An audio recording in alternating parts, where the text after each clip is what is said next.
Pemirsa Komisi 3 DPR RI menyelenggarakan rapat dengan Kapolri Jenderal Tito Karnavian dan jajarannya. Rapat ini pemirsa salah satunya akan membahas tentang penutupan media komunikasi Telegram. Dan informasi selengkapnya akan langsung sampaikan rekan Nadia Atmaji di Gedung DPR Jakarta. Nadia, bagaimanakah penjelasan Kapolri soal penutupan Telegram ini? Ajeng, dalam rapat ini Kapolri Jenderal Tito Karnavian mengaku bahwa Polri mengusulkan untuk menutup Telegram. Hal ini berdasarkan pantauan yang dilakukan oleh Polri, lebih khususnya adalah Densus Anti Teror 88, yang kesimpulannya adalah dari 17 kasus yang terjadi ini ada kaitannya dengan komunikasi yang dilakukan melalui Telegram. Kasus-kasus ini dimulai dari tahun lalu, yaitu adanya bom di Sarinah Tamrin, kemudian ada di Falatehan kemarin yang baru saja terjadi di daerah Blok M, kemudian di Bandung, dan penyerangan di Polda Sumatera Utara. Dan mengapa Telegram ini menjadi aplikasi yang disukai oleh para teroris ini? Karena 3 hal setidaknya alasannya, yaitu end-to-end encryption yang artinya tidak bisa disadap di tengah-tengah percakapan. Kemudian yang kedua, bisa ada pembentukan super group dengan anggotanya mencapai 10.000 orang tanpa diketahui admin atau pengelola dari grup tersebut. Dan yang ketiga adalah dengan membuat grup ini tidak diperlukan adanya nomor telepon atau bisa hanya menggunakan username saja. Kapolri awalnya hanya meminta agar Telegram bisa memberikan akses kepada Polri untuk mengetahui siapa-siapa saja yang memanfaatkan atau menyalahgunakan aplikasi Telegram untuk keperluan terorisme. Namun dari Telegram tidak ada respon sama sekali dan cenderung lamban responnya, maka dari itu akhirnya ditutup.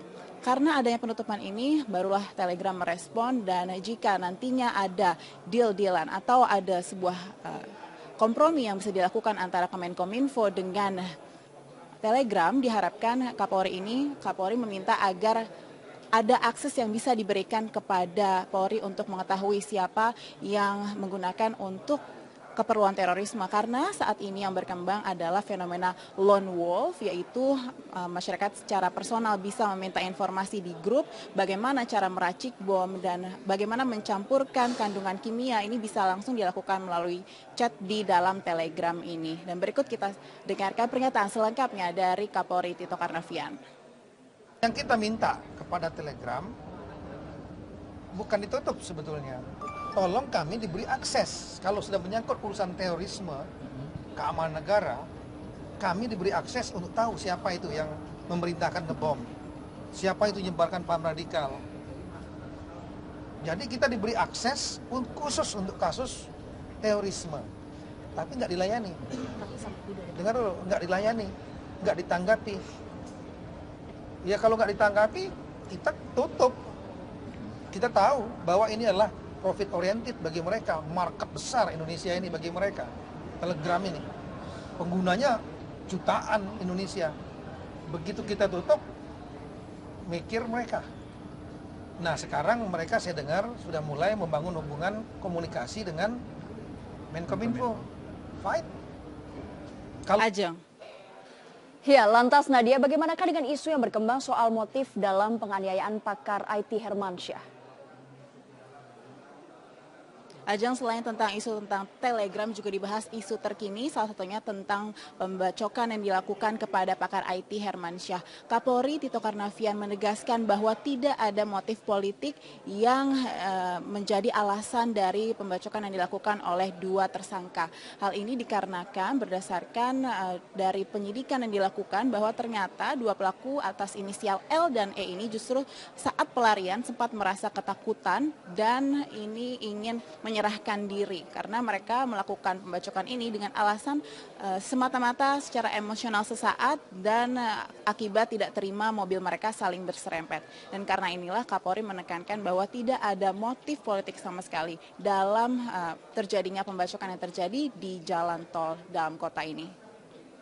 Saat ini rapat masih berlangsung, Ajeng, dan rencananya akan berakhir pada pukul 13.00 waktu Indonesia Barat dan dilanjutkan kembali pada pukul 19.30 waktu Indonesia Barat. Demikian Ajeng, kembali ke studio. Nadia, terima kasih atas laporan Anda langsung dari Gedung DPR RI Jakarta. Kami tunggu perkembangan selanjutnya dari Anda. Terima kasih. Ya, itu adalah statement dari pemerintah menyatakan Telegram memang tidak mempunyai SOP untuk melakukan berbagai penanganan teror konten di dalam aplikasi atau websitenya.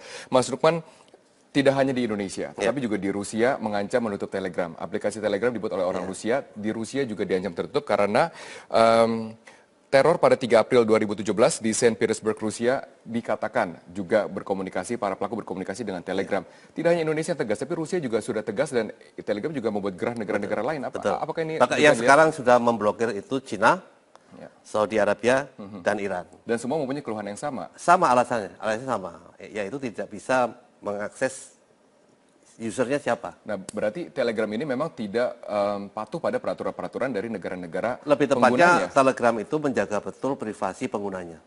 Sementara WA enggak. Oke. WA itu kalau pemerintah memaksa bisa, lewat pengadilan bisa. Oke. Ini enggak. Bahkan di negara sendiri dia berani kepada Rusia. Makanya Rusia itu nyaris tidak berkutik terhadap Telegram. Oke, kalau Anda lihat apakah seharusnya memang ada itikat baik dari Telegram untuk dapat mematuhi bagaimana peraturan-peraturan Indonesia dan membuat suatu langkah agar tidak disalahgunakan? Kalau melihat keberaniannya Telegram untuk melawan Rusia, kemudian ketika diblokir oleh Cina, Saudi Arabia, dan Iran juga santai-santai aja, saya duga kepada Indonesia pun mereka akan berbuat yang sama. Mereka tetap menomorsatukan komitmen mereka? Komitmen untuk menjaga privasi penggunanya. Oke. Nah, kalau kita lihat, apakah ini juga ada hubungannya dengan Telegram yang mungkin dikatakan dari sebagian pihak tidak mempunyai kantor perwakilan di Indonesia? Itu alasan lain dari Kominfo ya, bahwa ketika negara melakukan protes, ada akun yang bertebaran, ada konten yang ngawur di situ, komunikasinya tidak bisa langsung. Komunikasinya harus lewat web. Ini memang beda dengan Twitter, Facebook, dan lain-lain yang punya kantor di Indonesia. Oke, tapi kalau kita imbang, lebih berat mana? Kepentingan nasional, keamanan nasional negara, atau kenyamanan dari para pengguna? Saat ini negara juga dalam situasi yang gawat karena berbagai serangan teror yang terjadi. Betul. Kalau dari sisi itu memang negara harus didahulukan. Jika betul kontennya memang sangat luar biasa berbahaya gitu ya. Tapi kita kan belum tahu nih, apakah negara sudah berbuat terbaik untuk melaporkan akun itu kepada Telegram? Oke. Itu kita nggak pernah lihat. Jadi jangan sampai merugikan dari para kenyamanan konsumen, pengguna konsumen yang tidak terlibat dalam aksi-aksi tersebut. Terima kasih Mas Nukman Lutfi, pengamat media sosial dan juga praktisi media sosial telah bergabung bersama dengan kami dalam Prime Time News. Menteri Komunikasi dan Informatika Rudiantara menjawab pernyataan dari CEO Telegram, Pavel Durov, terkait dengan penutupan aplikasi Telegram. Sistem tanpa nomor telepon atau tanpa organisasi yang diterapkan Telegram terhadap para pengguna dinilai dapat menjadi celah yang digunakan untuk jaringan komunikasi para teroris. Mengapa ditutup? Semua platform yang menimbulkan konten negatif itu selalu kita awasi dalam artian bertentangan dengan aturan regulasi undang-undang ITE. Nah, Telegram ini banyak mengandung konten-konten radikalisme, terorisme. Kami bekerja sama dengan institusi yang berkompeten di bidang ini tentunya. Dan setelah beberapa kali sebetulnya kami menghubungi Telegram, datanya ada. Memang Telegram ini berbeda dengan platform yang lain.